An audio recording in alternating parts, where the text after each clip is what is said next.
You are now watching Mr. Rob's Virtual Classroom. All right, I have a mystery song for them. Do you think they can handle a mystery song today? I know what it is. You know what it is. Do you think they know what it is? There's only one way to find out, right? That's to play the mystery song. Okay, here it goes. It goes something like this.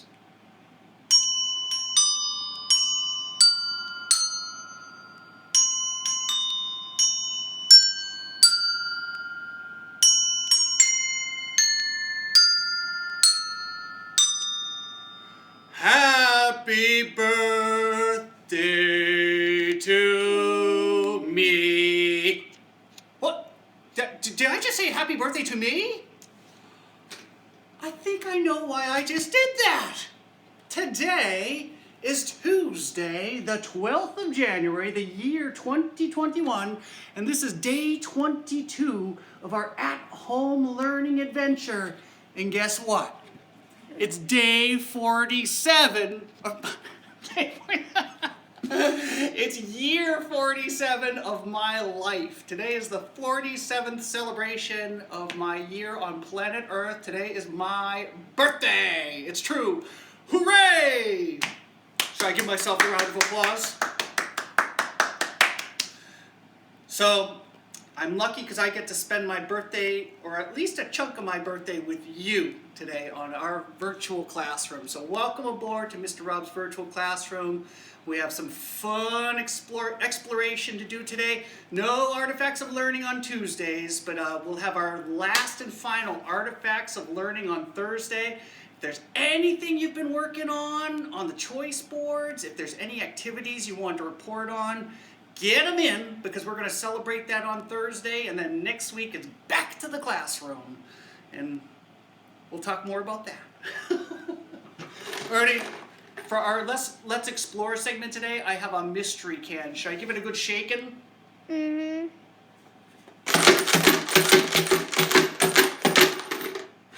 Whoa, that was kind of loud. Did that hurt your head? Yeah. Oh, sorry, Ernie. Can anybody guess what they heard? Should I shake it maybe soft?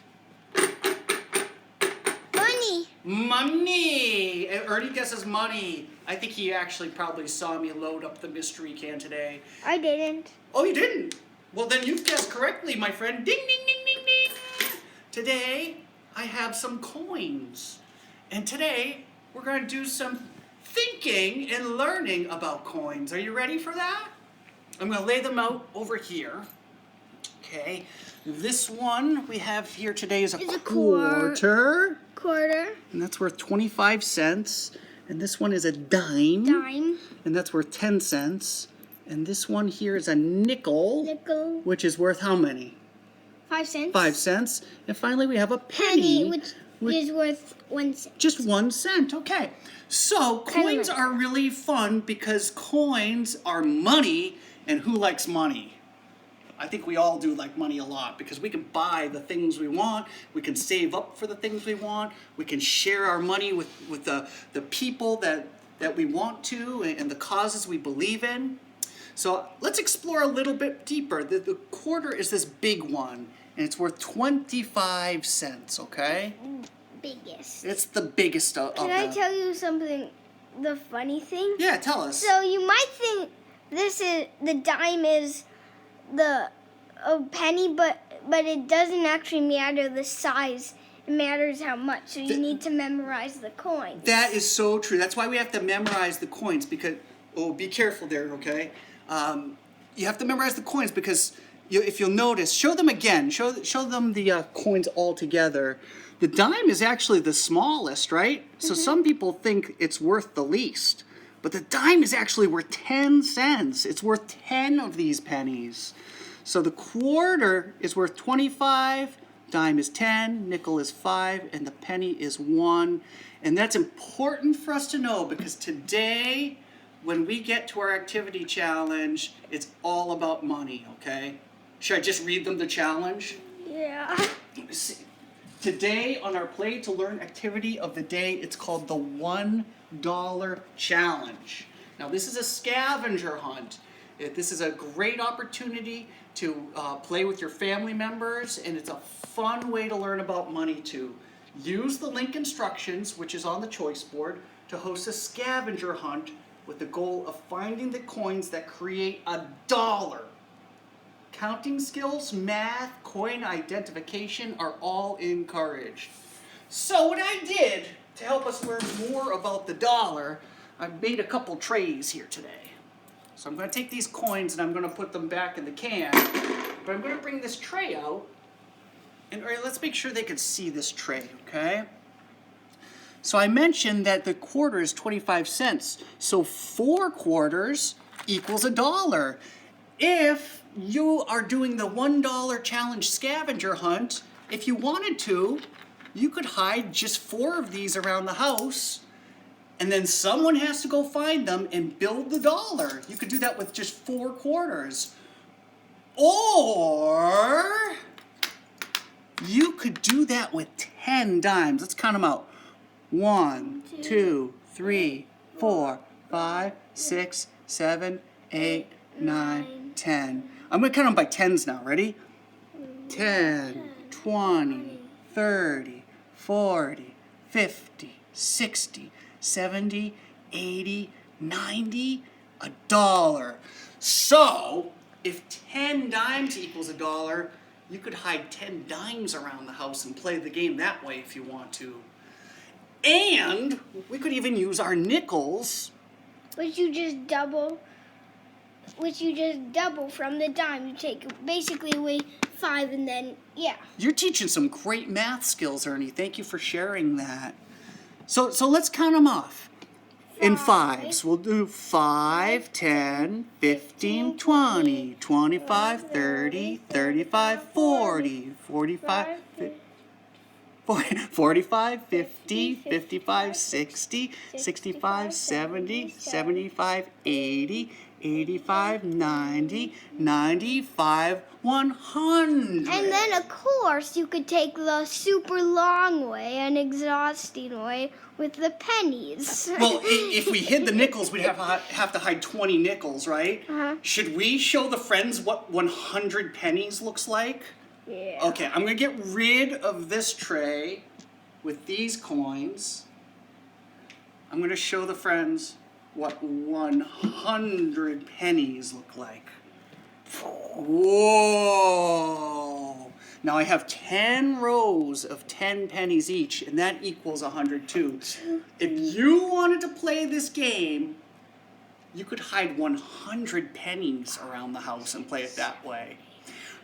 I don't suggest doing that. That would be a very huge scavenger hunt.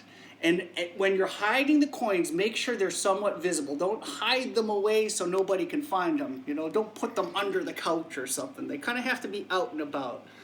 So if you're excited about this idea, find your coin jar, count out all kinds of combinations of coins that would make 100, and you can give it a try. Does that sound fun? I hope so. I hope that sounds fun for the whole family. I know some of our families during the spring distance learning had some good times with this activity, so I hope you do too.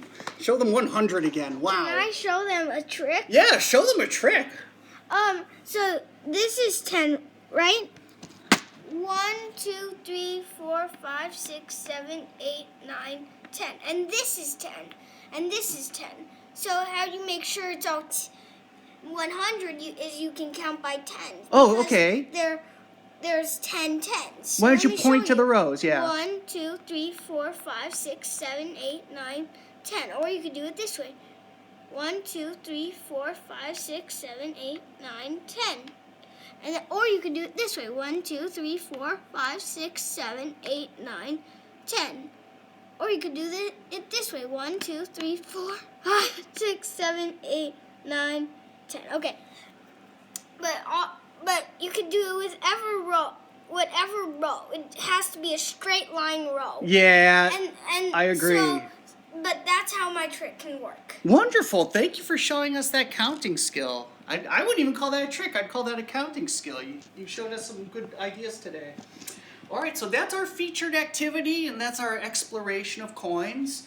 And if you do play the scavenger hunt, let us know how it goes for you, okay? And as always, if you're doing anything off the activity choice board, Please send in your pictures, videos, stories. I want to know how you learn at home. Of course, we do have ourselves a question of the day. What will you get Mr. Rob for his birthday? No, no, no. That is not the question of the day. Mr. Rob, stop it.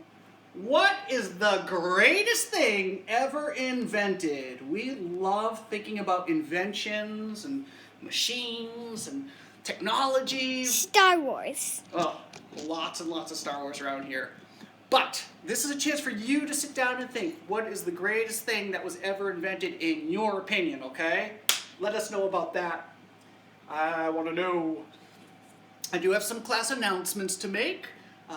Please don't go to sleep. Our last class meeting is today, and today is all about books. I want you to show us your most favorite, best book in the world, okay? You can even show us 2 books if you want to. Tell us why you like the story so much. And that's going to be exciting to see the books that you care about. I really want to learn about that. And then Thursday, check out, I'm sending out a link for the Sign Up Genius for our Thursday meet. I think we're only going to do 2 groups because it seemed like our groups kind of collapsed into one last time. So if there's a need to have a 3rd group, I will put that up on the Sign Up Genius, but I'll see who signs up first. And don't worry, if there's not a slot for you, we'll expand the play date and make it happen for you, okay? I want to make sure everybody feels included on that. And then I'm sure we're going to be hearing more back to school guidelines coming up, and I asked my bosses a couple questions.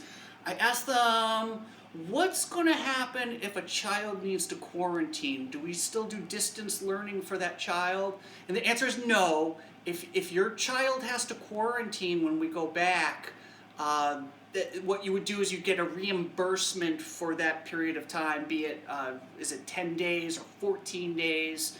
14. Yeah, but it's kind of like, that's 14 days or 14. It's 14 days for the week, but the school week is only 5 days long, right? So it's really like 2 school weeks, so that'd be 10 days, or 14. Lots of fun counting today, wow. Anyway, so you will get a reimbursement for that time. There would be no distance learning for your individual child during that time. And then another question I ask is, what if I get COVID, but I'm still able to teach, and I don't have to take any sick time, and we don't have to have a substitute? I assume that our class would have to quarantine in that time. We'd just cross that bridge if we come to it. But that is a time when distance learning might happen again. If I get sick and I'm well enough to teach from home, then we would open up our virtual classroom once again. And here's what I don't know. I don't know, like, if there's a critical mass at the school in terms of classrooms closing or quarantining, if they would just close down the school again. Again, that's going to have to be a bridge we all cross together. That's kind of the great unknown at this point, but hopefully the teachers will all be vaccinated soon.